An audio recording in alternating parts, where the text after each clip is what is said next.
1장 영안실에서 시작된 전쟁.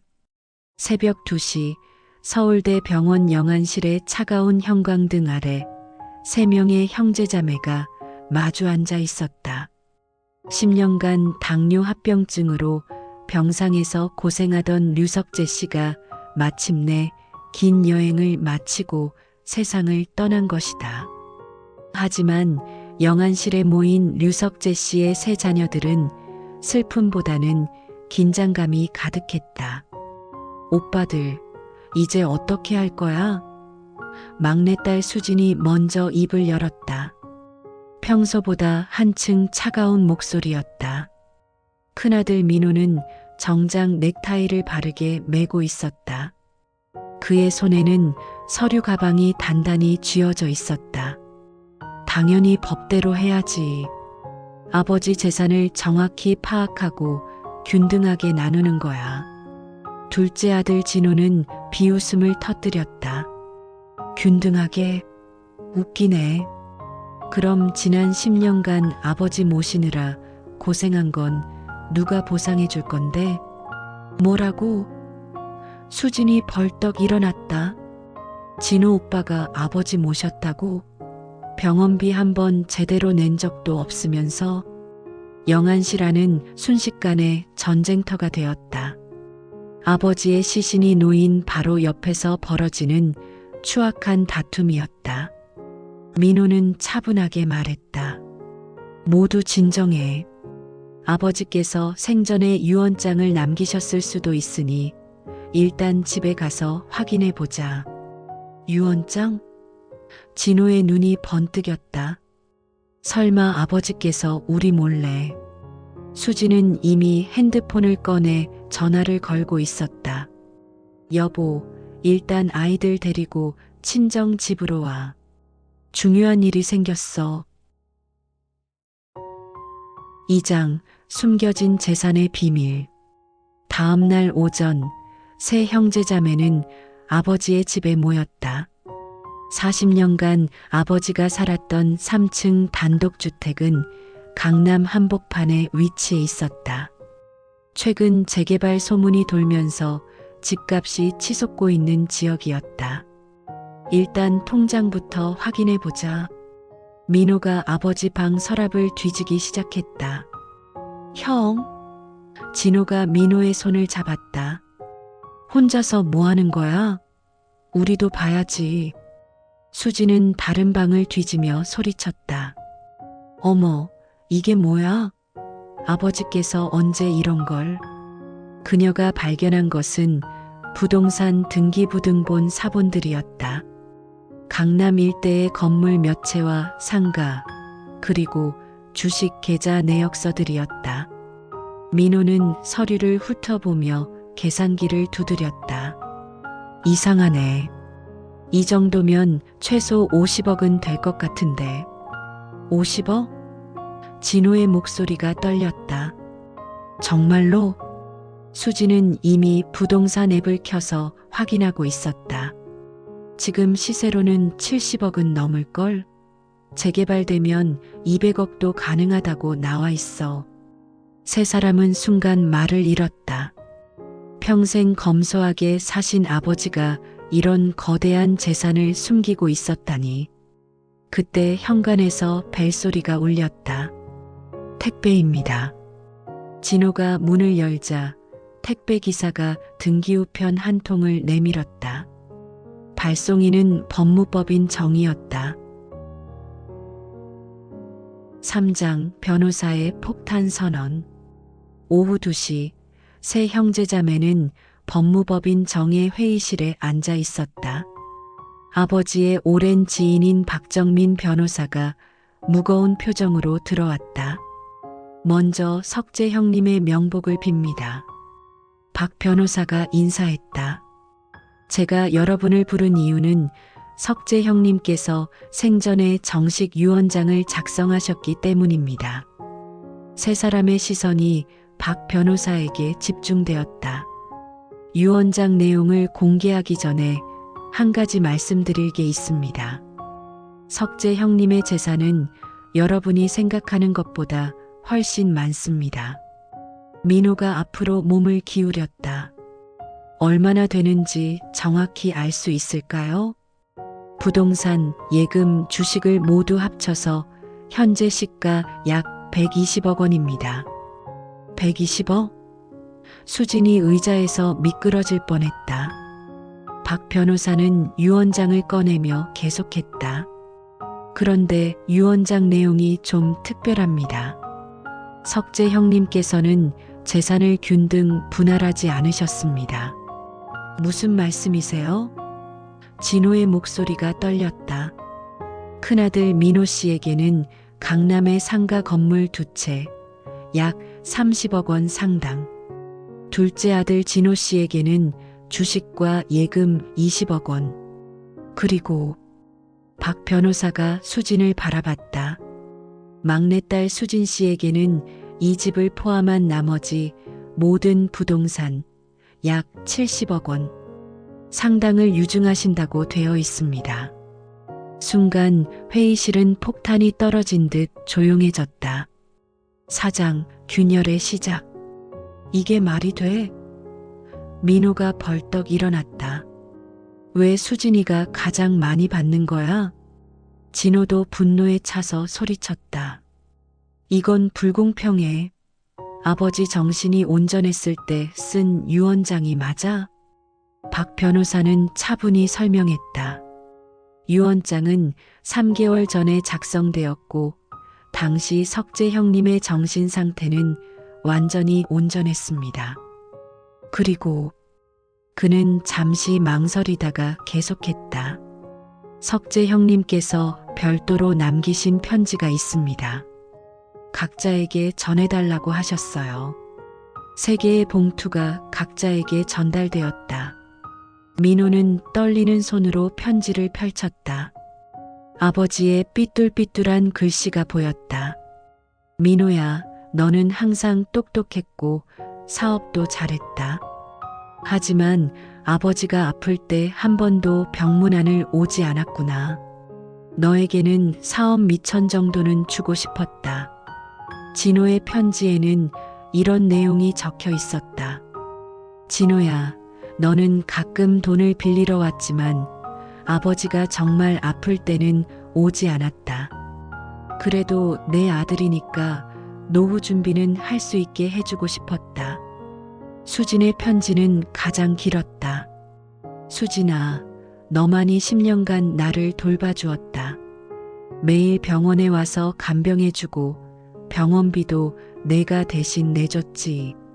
남편과 갈등도 많았을 텐데 아버지는 다 알고 있었단다. 내가 받은 것은 당연한 대가야. 수진의 눈에서 눈물이 흘렀다. 하지만 오빠들의 시선은 차가웠다. 5장 감춰진 진실들. 민호는 편지를 구겨서 던졌다.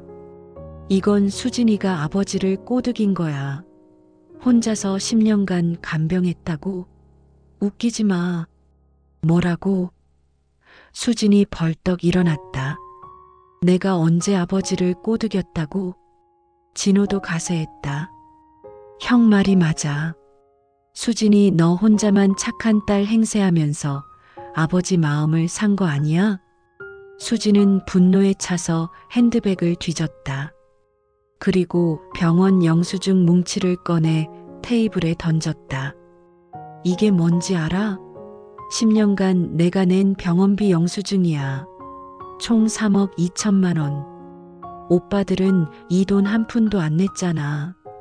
민호는 영수증을 훑어보며 당황했다. 정말로 수진이 혼자서 모든 병원비를 감당하고 있었다. 그리고 이것도 봐. 수진이 통장을 꺼냈다. 매달 간병비, 약가, 생활비. 내 월급의 절반을 아버지에게 드렸어. 내 가정은 엉망이 됐어. 실제로 수진의 남편 종민은 10년간 계속되는 시아버지 간병비 때문에 수진과 자주 다퉜고 결국 별거 상태가 되어버렸다. 박 변호사가 조용히 말했다. 사실 석재 형님께서 제게 따로 말씀하신 게 있습니다. 수진 씨가 자신의 전 재산을 쏟아부으면서도 한 번도 불평하지 않았다고. 그래. 진호가 비꼬듯 말했다. 그럼 진짜로 수진이만 효녀야? 우리는 나쁜 자식이고. 수진은 울음을 터뜨렸다. 10년이야, 10년. 매일매일 병원에 가서 아버지 간병하고 의사 선생님과 상담하고 약 챙겨드리고. 오빠들은 뭐 했어? 명절에도 안 왔잖아. 6장 폭로전의 시작. 민호는 냉정하게 말했다. 수진아, 내가 효녀인 건 인정해. 하지만 법적으로 유류분이라는 게 있어. 우리도 최소한의 권리는 있다고. 유류분? 수진이 박 변호사를 바라봤다. 박 변호사가 설명했다. 법적으로 자녀들은 법정 상속분의 절반에 대해서는 유류분 권리를 주장할 수 있습니다. 즉, 민호 씨와 진호 씨는 각각 약 20억 원씩은 더 받을 권리가 있어요. 20억씩 더? 수진의 얼굴이 창백해졌다. 진호는 번뜩 눈빛을 번뜨렸다. 그럼 결국 우리가 40억을 받고 수진이가 80억을 받는 거네? 잠깐. 민호가 계산기를 두드렸다. 그런데 이상해. 아버지가 이런 거대한 재산을 어떻게 모으셨을까? 평생 공무원이셨는데. 박 변호사의 표정이 어두워졌다. 그에 대해서도 석재 형님께서 설명해 달라고 하셨는데. 그는 또 다른 봉투를 꺼냈다. 이건 세 분이 함께 읽어보시라고 하신 편지입니다. 편지에는 충격적인 내용이 적혀 있었다. 내가 죽으면 너희들이 내 재산을 놓고 싸울 줄 알았다. 그래서 진실을 말하려고 한다. 이 돈의 절반은 사실 너희 어머니가 모아놓은 것이다. 어머니가 몰래 부동산에 투자해서 큰 돈을 벌었지만 아버지 명의로 해놓으셨다. 어머니가 돌아가시면서 수진이에게만 모든 걸 물려주라고 하셨다. 세 사람은 경악했다. 20년 전에 세상을 떠난 어머니의 유언이었던 것이다. 7장 어머니의 유언. 어머니가? 수진이 떨리는 목소리로 물었다. 편지는 계속되었다. 너희 어머니는 수진이가 어릴 때부터 남다르게 효성스러웠다는 걸 알고 계셨다. 그리고 언젠가 내가 아프게 되면 수진이만이 끝까지 돌봐줄 거라고 예상하셨다. 민호야, 진호야, 미안하다. 하지만 이건 너희 어머니의 뜻이었다. 진호는 편지를 빼앗아 보며 소리쳤다. 이상해. 어머니가 언제 부동산 투자를 하셨다고? 어머니는 그런 분이 아니었어. 박 변호사가 또 다른 서류를 꺼냈다. 사실 제가 당시에 어머님의 부동산 거래를 도와드렸습니다. 어머님은 30년 전부터 강남 개발을 예상하시고 조금씩 투자하셨어요. 30년 전? 민호가 놀랐다. 당시 평당 100만 원도 안 했던 강남 땅을 조금씩 사 모으셨죠. 어머님은 정말 대단한 안목을 가지셨던 분입니다. 수지는 어머니의 오래된 일기장을 떠올렸다. 어머니가 매일 부동산 시세를 적어 놓으셨던 기억이 났다. 당시에는 그냥 취미인 줄 알았는데. 그런데 왜 우리한테는 말씀 안 하셨을까? 진호가 의문을 표했다. 박 변호사가 대답했다. 어머님 말씀으로는 아들들은 돈이 있다는 걸 알면 일찍 타락할 수도 있다고 걱정하셨어요. 특히 진호 씨는 어릴 때부터 돈 관리가 좀. 뭐라고? 진호가 벌떡 일어났다. 사실이잖아. 수진이 맞받아쳤다. 중학교 때부터 어머니 돈 훔쳐서 게임하고 고등학교 때는 오토바이 사려고 어머니 반지까지 팔았잖아. 민호도 할 말이 없었다. 대학생 때 사업한다며 어머니에게서 받은 돈을 주식에 날려먹었던 기억이 있었다. 8장 진호의 배신 발각. 박 변호사가 조심스럽게 말했다. 사실 석재 형님께서 지난 5년간 누군가가 본인 명의로 15억 원을 빼돌렸다는 걸 알고 계셨습니다. 세 사람의 얼굴이 하얗게 변했다. 사설 탐정을 고용해서 조사한 결과 박 변보사는 진호를 바라봤다. 진호 씨, 당신이었습니다. 순간 회의실은 조용해졌다. 9장 형제들의 추악한 진실. 뭐라고? 수진이 진호를 바라봤다. 오빠가? 진호는 결국 무너졌다. 사업이 어려워서 잠시만 빌린 거야. 5년간 15억을? 수진의 목소리가 떨렸다. 내가 병원비 혼자 내고 있을 때 민호가 분노했다. 몇 배로 갚는다면서 지금까지 갚은 건 얼마야? 진호는 고개를 떨구었다. 아직 못 갚았어. 그때 진호가 반격했다. 형도 3년 전에 아버지 명의로 10억 대출받았잖아. 민호의 얼굴이 굳어졌다. 그건 1년 만에 갚았어. 그래도 똑같은 거야. 둘 다 아버지를 이용한 거라고. 박 변호사는 한숨을 쉬었다. 형제들의 추악한 진실이 모두 드러나고 있었다. 10장 수진의 분노와 절망. 수진은 진호를 바라보며 눈물을 흘렸다. 오빠, 내가 얼마나 힘들었는지 알아? 남편이랑 매일 싸우면서도 병원비 대느라고. 수진아, 정말 미안해. 진호도 울었다. 민호는 냉정하게 말했다. 15억을 갚을 수 있어? 진호는 고개를 저었다. 지금은 불가능해. 박 변호사가 설명했다. 횡령한 15억을 제외하고 계산하면 수진 씨가 55억, 민호 씨가 30억, 진호 씨가 20억입니다. 수진이 갑자기 일어났다. 나도 더 이상은 못하겠어.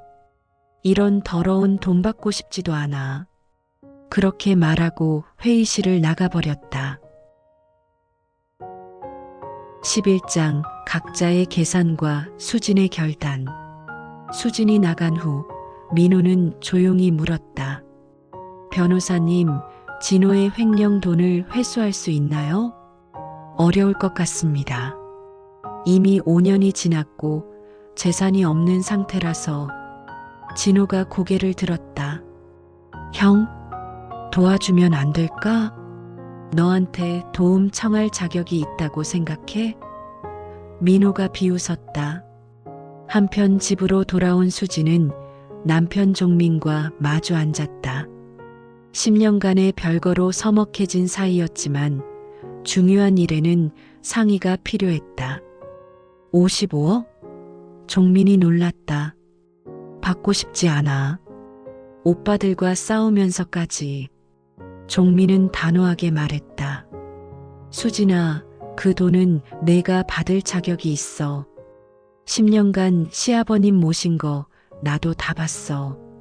이제라도 제대로 보상받아야 해. 그때 민호에게서 문자가 왔다. 수진아, 다시 만나자. 진호 일은 우리끼리 해결할게. 12장 마지막 협상. 다음 날 세 형제자매가 다시 모였다. 분위기가 조금 달랐다.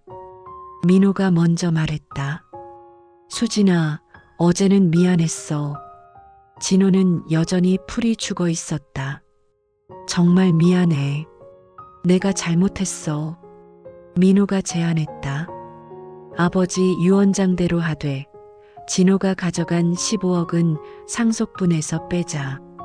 수진이가 70억, 나는 30억, 진호는 5억. 5억으로는 살기 힘들 텐데. 진호가 말했다. 수진이 잠시 생각하더니 말했다. 오빠, 내가 10억을 무이자로 빌려줄게. 10년에 걸쳐 갚고. 대신 조건이 있어. 도박은 절대 금지. 그리고 매년 아버지 제사를 함께 지내야 해. 민호도 가세했다. 나도 5억을 빌려줄게. 같은 조건으로. 13장. 진짜 유언장과 아버지의 마음. 그런데 바로 그때 박 변호사가 조심스럽게 말했다. 사실 아직 공개하지 않은 유언장이 하나 더 있습니다. 뭐라고요? 세 사람이 동시에 소리쳤다. 돌아가시기 일주일 전에 추가로 작성하신 유언장입니다. 새로운 유언장에는 놀라운 내용이 적혀 있었다. 만약 내 자식들이 재산을 두고 싸운다면 모든 재산을 사회에 기부하라. 하지만 서로 양보하고 배려한다면 내가 따로 숨겨둔 30억을 추가로 나누어 주라. 30억을 더? 민호가 놀랐다. 그 30억은 수진이의 남편 종민이 명의 계좌에 넣어두었다. 수진이가 고생하는 동안 종민이도 함께 희생했기 때문이다. 수진은 종민에게 전화를 걸었다. 여보, 혹시 모르는 계좌 있어? 3개월 전에 은행에서 연락이 왔는데 시아버님이 개설하셨다고. 박 변호사는 마지막 편지를 읽었다. 내 사랑하는 자식들아. 이 편지를 읽고 있다는 것은 서로를 위해 양보했다는 뜻이겠구나. 150억을 나누면 한 명당 50억씩이다. 이제는 가족끼리 사이좋게 지내라. 그게 아버지의 마지막 소원이다. 세 형제자매는 모두 울고 있었다. 14장. 새로운 시작. 6개월 후 아버지의 일주기 제사를 지내는 날이었다. 세 형제자매와 그들의 가족들이 모두 모였다. 수지는 50억으로 남편과 함께 작은 펜션 사업을 시작했다. 10년간 소원했던 부부관계도 완전히 회복되었다. 민호는 50억으로 사업을 확장했고 이번에는 진호를 파트너로 받아들였다. 이번엔 함께 해보자며 손을 내밀었다. 진호는 50억 중 30억을 사업 투자에 나머지 20억은 안전한 예금에 넣어두었다. 그리고 매주 아버지 산소를 찾아가 참회하고 있었다. 제사상을 차리며 수진이 말했다. 아버지가 정말 지혜로우셨네. 우리가 싸우는 걸 보고 싶지 않으셨던 거야. 민호가 고개를 끄덕였다. 아버지께서 마지막에 가르쳐 주신 게 바로 이거였구나. 돈보다 가족이 더 소중하다는 것. 진호는 눈물을 흘리며 말했다. 형, 수진아. 앞으로는 정말 가족답게 살자. 아버지 앞에서 약속할게. 아버지가 세상을 떠난 지 1년이 지났다. 세 형제자매는 정말로 새로운 인생을 살고 있었다. 수진의 펜션은 입소문을 타고 예약이 꽉 찰 정도로 성공했다. 무엇보다 10년 만에 가족이 함께 웃을 수 있게 되었다는 게 가장 큰 수확이었다. 민호와 진호가 함께 운영하는 회사도 번창하고 있었다. 진호는 과거의 실수를 만회하려는 듯 정말 열심히 일했고 민호는 그런 동생을 따뜻하게 챙겨주었다. 세 가족은 매달 한 번씩 모여 식사를 하고 아버지 이야기를 나누었다. 어느 날 진호가 말했다. 우리가 만약 끝까지 싸웠다면 어떻게 되었을까? 민호가 대답했다. 아마 법정에서 만나고 가족끼리 원수가 되었겠지. 수진이 웃으며 말했다. 아버지가 정말 똑똑하셨어. 돈으로 우리를 시험하신 거야. 그리고 우리가 그 시험에 합격한 거고, 그들은 아버지 사진을 바라보며 감사의 인사를 올렸다. 아버지, 정말 고맙습니다. 돈보다 소중한 걸 가르쳐 주셨어요.